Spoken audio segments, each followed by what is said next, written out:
ಇನ್ನು ದಾವಣಗೆರೆಯಲ್ಲಿ gang rape ಶಂಕೆ 10 ಯುವಕರನ್ನ ವಶಕ್ಕೆ ಪಡೆಯಲಾಗಿದೆ. ಜೂನ್ 3ರಂದು ನಡೆದಿದ್ದಂತಹ ಒಂದು ಪ್ರಕರಣ. ವಿಡಿಯೋವನ್ನ ಮಾಡಿ ಕಿಡಿಗೇಡಿಗಳು ಆ ವಿಡಿಯೋವನ್ನ ಹರಿಬಿಟ್ಟಿದ್ರು. ವಿಡಿಯೋ ಹರಿಬಿಟ್ಟವರನ್ನ ವಶಕ್ಕೆ ಪಡೆದು ಈಗ ಬಸವಾಪಟ್ಟಣ ಪೊಲೀಸರು ತನಿಖೆ ನಡೆಸ್ತಾ ಇದ್ದಾರೆ. ಚನ್ನಗಿರಿಯ ಬಸವಾಪಟ್ಟಣ ಪೊಲೀಸ್ ಠಾಣೆ ವ್ಯಾಪ್ತಿಯಲ್ಲಿ ನಡೆದಿರುವಂತಹ ಒಂದು ಪ್ರಕರಣ ಇದು. ಸ್ಥಳಕ್ಕೆ ಎಸ್ಪಿ ಡಾಕ್ಟರ್ HK ಶೇಖರ್ ಭೇಟಿ ನೀಡಿದ್ದಾರೆ, ಪರಿಶೀಲನೆ ನಡೆಸಿದ್ದಾರೆ. ಸಂತ್ರಸ್ತೆಗೆ ವೈದ್ಯಕೀಯ ಪರೀಕ್ಷೆಗೂ ಕೂಡ ಒಳಪಡಿಸಲಾಗಿದೆ.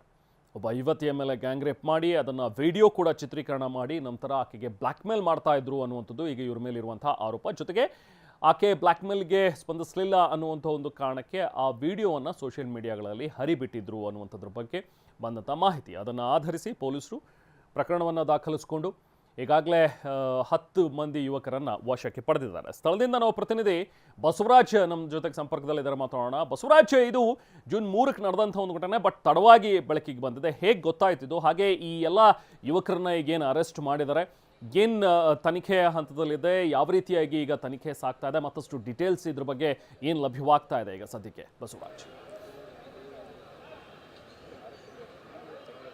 ರೈಮಾನ್, ನಾವು ದಾವಣಗೆರೆ ಜಿಲ್ಲೆಯ ಇದು ಚನ್ನಗಿರಿ ತಾಲೂಕಿನ ಬಸವಾಪಟ್ಟಣದಲ್ಲಿದ್ದೀವಿ. ಬಸವಾಪಟ್ಟಣ ಪೊಲೀಸ್ ಸ್ಟೇಷನ್ ಇಲ್ಲಿ ಒಂದು ಎದುರಿಗೆ ಇರತಕ್ಕಂಥದ್ದು ಏನು ಇದೇ ತಿಂಗಳು 3ರಂದು ನಡೆದಂಥ ಇದೊಂದು ಘಟನೆ ಆಗಿರ್ತಕ್ಕಂಥದ್ದು. ಈ ಘಟನೆ ನಡೆದು ಕೆಲವಾರು ದಿನಗಳಿಂದ ಅಂದರೆ ನಿನ್ನೆ ರಾತ್ರಿಯೇ ಕೂಡ ಕೆಲವೊಂದು ಜನ ಇದನ್ನ ಒಂದು ವಿಡಿಯೋವನ್ನು ವೈರಲ್ ಮಾಡಿದರು. ಈ ವಿಡಿಯೋವನ್ನು ರೆಕಾರ್ಡಿಂಗ್ ಮಾಡಿ ಸಾಮಾಜಿಕ ಜಾಲತಾಣದಲ್ಲಿ ಹಾಕಿದ್ರು. ಹಾಗೆ ಸಾರ್ವಜನಿಕರ ಗಮನಕ್ಕೆ ಬಂದಿರತಕ್ಕಂಥದ್ದು, ಇದು ಪೊಲೀಸರ ಗಮನಕ್ಕೆ ಬಂದಿರ್ತದೆ. ಅದಾದ ನಂತರ ಏನು ಸಂತ್ರಸ್ತ ಮಹಿಳೆ ಇದ್ದಾರೆ, ಸಂತ್ರಸ್ತ ಮಹಿಳೆ ಅವರು ಬಸವಾಪಟ್ಟಣ ಠಾಣೆಗೆ ಒಂದು ಅವರ ಸಂಬಂಧಿಕರ ಜೊತೆಗೆ ಬಂದು ದೂರನ್ನು ನೀಡಿರ್ತಕ್ಕಂಥದ್ದು. ಸುಮಾರು 10 ಜನ ಯುವಕರು, ಇದರಲ್ಲಿ ಇರ್ತಕ್ಕಂಥ ಏನು ಮುಖ್ಯ ಆರೋಪಿಗಳು 6 ಜನ ಇರ್ತಕ್ಕಂಥದ್ದು. ಅವರು ಏನು ಈ ವಿಡಿಯೋವನ್ನು ಮಾಡಿ ವೈರಲ್ ಮಾಡಿರ್ತಕ್ಕಂಥವ್ರು 4 ಜನ. ಹೀಗಾಗಿ 10 ಜನರನ್ನು ಈಗಾಗ ವಶಕ್ಕೆ ಪಡೆದಿರ್ತಕ್ಕಂಥದ್ದು.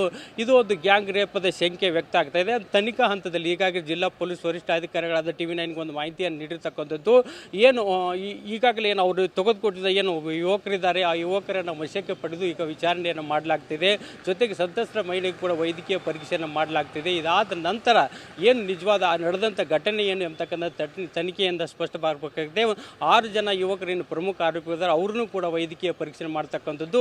ಇದು ಮುಖ್ಯವಾಗಿ ಬೆಳಕಿಗೆ ಬಂದಿರತಕ್ಕಂಥದ್ದು. ಸಾಮಾಜಿಕ ಜಾಲತಾಣದಲ್ಲಿ ಒಂದು ವಿಡಿಯೋವನ್ನು ಮಾಡಿ ಆ ರಸ್ತೆಯಲ್ಲಿ ಹೋಗ್ತಕ್ಕಂಥ ಒಂದು ಘಟನೆಯನ್ನು ವಿಡಿಯೋವನ್ನು ಮಾಡಿ ಸಂಪೂರ್ಣವಾಗಿ ಜಾಲತಾಣದಲ್ಲಿ ಹರಿಬಿಟ್ಟದ ಹಿನ್ನೆಲೆಯಲ್ಲಿ ಆ ಒಂದು ಪ್ರಕರಣ ಬೆಳಕಿಗೆ ಬಂದಿರತಕ್ಕಂಥದ್ದು. ಇದಕ್ಕೆ ಗ್ರಾಮದಲ್ಲಿ ಕೆಲವು ಮುಖಂಡರುಗಳ ಜೊತೆ ಮಾತನಾಡಿದ ನಂತರ ಏನು ಇಲ್ಲಿ ಆಗಿರ್ತಕ್ಕಂಥದ್ದು ಏನು ಗ್ಯಾಂಗ್ ರೇಪ್ ಅಂತ ಏನು ಹೇಳ್ತಾರೆ, ಆ ಗ್ಯಾಂಗ್ ರೇಪಕ್ಕೆ ಪೂರಕವಾದಂಥ ಏನು ಸಾಕ್ಷ್ಯಾಧಾರಗಳು ಇದೆ ಎಂಬತಕ್ಕಂಥ ಮಾಹಿತಿಯನ್ನು ಸಂಗ್ರಹಿಸಿ ಪ್ರಾಥಮಿಕವಾಗಿ ಗ್ರಾಮದಲ್ಲಿರ್ತಕ್ಕಂಥ 6 ಜನ ಆರೋಪಿಗಳನ್ನ ಜೊತೆಗೆ ಈ ಸಾಮಾಜಿಕ ಜಾಲತಾಣದಲ್ಲಿ ಹರಿಬಿಟ್ಟಂಥ 4 ಜನ ಯುವಕರನ್ನ ಒಟ್ಟು 10 ಜನ ಯುವಕರ ಒಂದು ಮೊಬೈಲ್ಗಳನ್ನ ವಶಪಡಿಸಿಕೊಂಡು ಬಸವಾಪಟ್ಟಣ ಪೊಲೀಸ್ ತನಿಖೆಯನ್ನು ನಡೆಸಿದ್ದಾರೆ. ಇದರಿಂದ ಏನಾಗಿದೆ ಅಂತಕ್ಕ ಸತ್ಯಾವಧಿ ಏನು ನಮ್ಮದು ತನಿಖೆಯಿಂದ ಗೊತ್ತಾಗಬೇಕಾಗಿದೆ. ರೈಮಾನ್, ಥ್ಯಾಂಕ್ ಯು ಬಸವರಾಜ್.